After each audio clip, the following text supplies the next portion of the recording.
Hello everyone, and thank you once again for tuning in to Longshot Wargaming. Today our game takes us to South Vietnam, where the guns and tracks of the American Army's Black Horse Regiment fight against a potent enemy force and unforgiving terrain.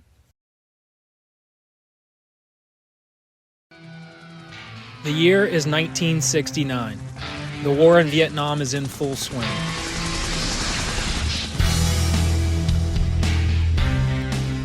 What had started as an advisory mission has escalated into full-scale conflict. In 1969, the U.S. had committed 500,000 combat troops to an increasingly complex war. The operational challenges of a war in Vietnam were far different than the war against the Soviet Union that the American military had been preparing for. U.S. military doctrine at the outbreak of the Vietnam War was focused on countering massive armor forces rolling across Central Europe. American units in Vietnam were faced with paralyzing terrain. Thick, choking jungle, mountains, rice paddies, and marshy lowlands would significantly restrict the movement of forces designed for mobile warfare. Light and air mobile forces were often favored. But what about armored forces? Could they operate in the dense jungle terrain? Could they make an impact in a counterinsurgency environment? Being called the infantryman's war, mechanized forces would need to prove their applicability in Vietnam. Tactical innovation and operational adaptation would be key if armor forces were going to be successful in Vietnam. A vanguard unit of such tactical innovation was the 11th Armored Cavalry Regiment, known as Black Horse. The Black Horse Regiment arrived in Vietnam in September of 1966. Initial uncertainty of an armored unit's applicability in Vietnam was quickly undercut by the regiment's early successes. The unit's organization and equipment were modified from standard cavalry units to maximize its effectiveness in the face of new challenges. Throughout its time in country, the Black Horse Regiment participated in several notable operations to include Operation Cedar Falls, Junction City, and Manhattan. The Black Horse Regiment quickly developed tactics to deal with the difficult terrain. Jungle busting became the moniker for the crushing style of movement through dense jungle. The armored cavalry troops developed counter-ambush tactics that exploited the abundance of firepower available with the ACAV vehicle. Find 'em and pour it on became the unofficial doctrine of the cavalry troopers. The regiment's upgunned ACAV vehicles made a tremendous amount of firepower available at the tactical level. Armor's place in the Vietnam War was undeniable, thanks in part to the Black Horse Regiment. In Vietnam, the regiment was organized around 3 armored cavalry squadrons: 1st, 2nd, and 3rd. The regiment had an organic air cavalry troop known as Thunder Horse. Their function was primarily recon, command and control, and fire support. Other support units included a combat engineer company, a military police company, and a medical company. Smaller support units included combat trackers and military intelligence attachments. In 1969, the Black Horse Regiment was commanded by George Patton, Jr., son of famed George Patton of the Second World War. Each of the regiment's 3 squadrons consisted of a headquarters element, 3 armored cavalry troops, which were the primary maneuver elements, a tank company consisting of M48 Patton tanks, and an organic artillery battery consisting of M109 self-propelled guns. Finally, the backbone of the regiment was the armored cavalry troop. Each troop consisted of a headquarters section, a scout section of 4 ACAV vehicles, a tank section consisting of a platoon of M551 Sheridan tanks, a 106mm mortar carrier, and a mounted rifle squad for conducting dismounted operations. The Black Horse was assigned to South Vietnam's 3rd Corps area of operations. This area was north of the Mekong River Delta and included the capital city of Saigon. The regiment found great success as the hammer element of a hammer and anvil style operation. This operational method was used extensively against Viet Cong forces in 3rd Corps. Commonly in this style of operation, air-mobile forces would be placed in a blocking position outside of a target area, creating the anvil. The hammer force, usually an armored or mechanized force, would then move into the target area, forcing the enemy against the anvil. Our game today will simulate the hammer thrust into a target village. Our blocking force will be notional and exist off of the table edge. For today's game, we will be using a club favorite, Battlegroup, with some homebrew modifications to reflect the challenges of fighting in Vietnam.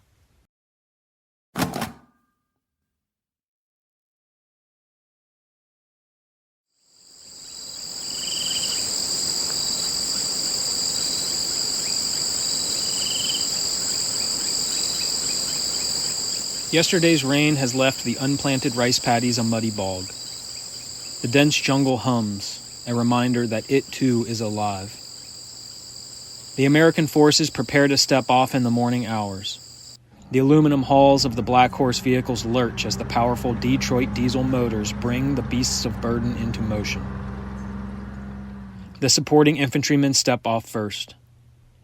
In an effort to spare the armored vehicles from unnecessary trouble, Rob and Logan, the American commanders, have chosen to send the infantry through the paddies. They make slow progress across the unnervingly exposing terrain. For our game scenario, the American forces will deploy onto the right side of the table. Their objective is to capture and clear a suspected VC supply area in the small village. The VC will begin the game in blinds, meaning there will be no physical units on the table. The VC can be placed anywhere and will only be revealed once they fire or are within 6 inches of an American unit. Their objective is simple: make the Americans pay. Logan, the cavalry commander, will send his scout and tank sections up the center on the main road and through the jungle trail on the left. Logan knows that without dismounted infantry support, he is left vulnerable to ambush. The ACAVs split and move forward cautiously. The cavalry troopers are on high alert. By now, these men are no strangers to this feeling of anticipation. As the men of the 1st Battalion, 27th Infantry Regiment move forward in line, the mortar carrier is pulled into position. The American advantage is firepower. The commanders have a variety of supporting fire, including air, squadron-level artillery, and the organic 106mm mortar. The U.S. forces continue to move toward their objective. The ACAV vehicles have now reached the first crossroad. The relative calm was shattered in an instant. A dreadfully familiar shriek tears the silence. The thin aluminum hull is no match for a close-range RPG shot. The ACAV is lost. Knowing now that there is an enemy unit in the jungle, the Cav Troop Rifle Squad vehicle is pulled forward. The dismounted cavalrymen are ordered to sweep the jungle. As they trek into the thick vegetation, gunfire erupts. A vicious close-range firefight ensues. The small VC, RPG, and rifle team is quickly overwhelmed by the superior firepower of the American squad. Now in contact, the American rules of engagement loosen. The American commander calls for close air support in hopes to demoralize and soften the defenses. 2-6, over. This is 8-6. I'm going to have Mad Dog mark that area real good. After a successful priority and comms check, an F-4 Phantom is on station and releases 4 bombs.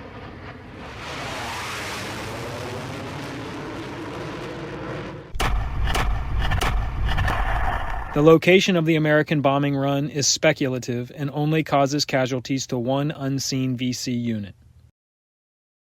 Additionally, the American commander calls in a squadron-level fire mission.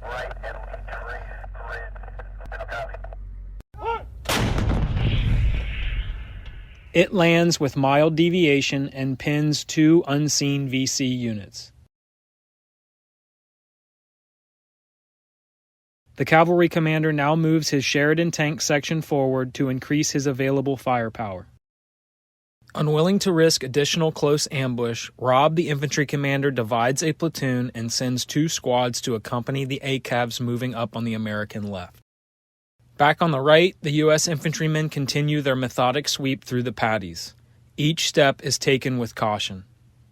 A faint whistle is heard. An explosion rings out.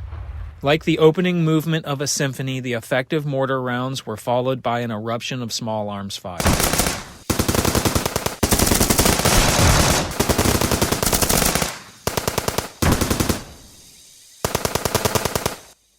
The exposed infantrymen do their best to go to ground and avoid the onslaught. After a moment of intense chaos, the skilled American squad leaders coordinate their men and return fire. A mainstay of American firepower in Vietnam was the M60 machine gun. Affectionately called the Pig, its ability to devour ammo is reminiscent of a wild hog. Thanks to the immense firepower, some balance is reached. With casualties mounting, the American commanders must now conduct a casevac.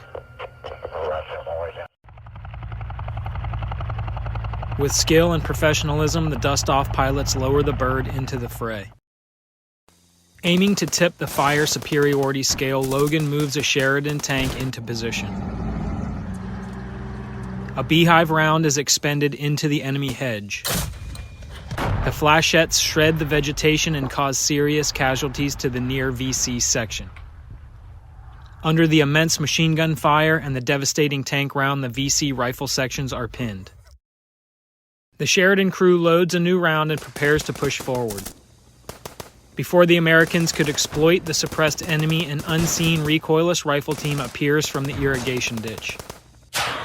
Again, the aluminum armor of the American vehicles proves futile against a close-range anti-tank weapon. The scale and capability of the enemy force is now starting to be felt by the Americans. On the American right, stiff enemy resistance has frustrated the infantry advance. The American commanders will continue the attack on the left against a yet unseen VC force. Now with enemy positions known, the 106mm mortar is used to further punish the already pinned VC. On the left, 4 ACAVs are in position to push across the rice paddy. The lead vehicle routes around the paddies on a small footpath. As it nears the paddy edge, a VC RPG team fires a rocket with confidence at the vehicle. The rocket screeches past the armor without impact. The ACAV gunner reacts immediately with effective heavy machine gun fire. The threat is neutralized. Simultaneously, the 2 trailing ACAVs and supporting infantry set off across the mud. Fearing a similar ambush as experienced on the right, the infantry fall in line behind the armored vehicles. The heavy vehicles struggle to claw traction into the muddy bog. Back in the center, the remaining Sheridan tanks push past their knocked-out point vehicle. With the known enemy suppressed, they are confident there is no close-range threat. Their confidence will prove fatal. Some distance away, a VC recoilless rifle team waits patiently for a vehicle to enter their trap. With only 2 rounds, the crew knows their shots must hit. The round tears the humid air. A second Sheridan tank is lost. With the location of the potent VC weapon revealed, the American commanders focus all available indirect fire at its position. The weapon system is knocked out before it has an opportunity to expend its second round. The American commanders now focus on the final push into the village.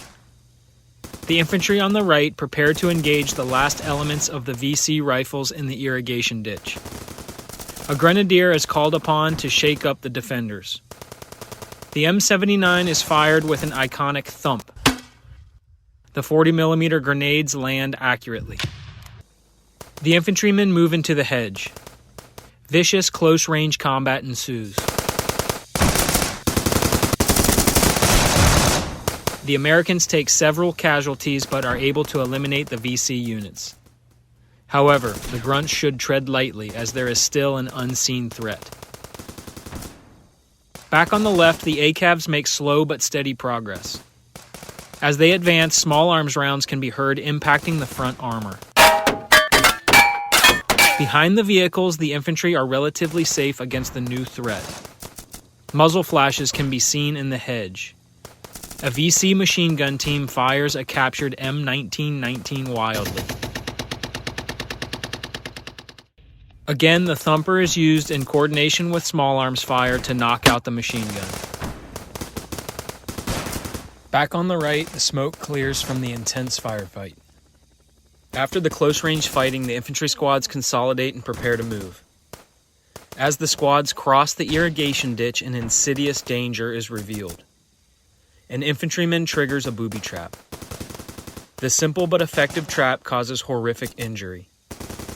The scene is so shocking it causes the squad to fail a morale test and become pinned. With the way clear on the left, the ACAVs reach the opposing side of the paddy. A significant obstacle remains. The leftmost vehicle will attempt to cross the irrigation ditch. The supporting infantry is pushed to the far side to protect the vulnerable crossing. The vehicle rocks violently as it moves into the ditch. The tracks dig deep into the mud. The motor complains and the vehicle becomes stuck.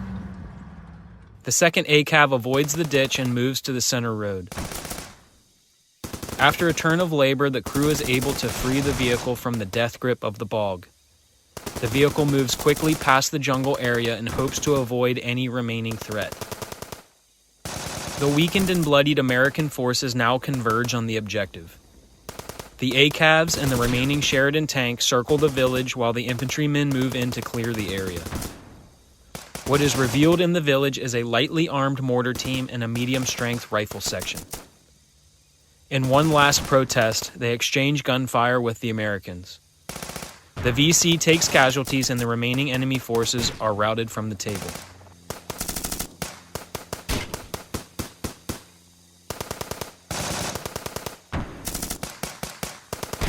Hidden in the village were 2 large caches of VC weapons and ammo, proving the intelligence reports were correct.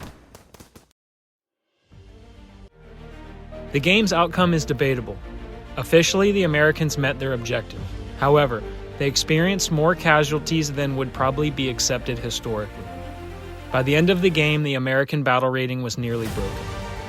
So the original question remains, was Vietnam a place for armored forces? This game did one thing well: illustrated the limitations and vulnerabilities faced by mechanized forces. However, the historical record makes it clear. Black Horse and other units like it were an invaluable part of the American effort in South Vietnam.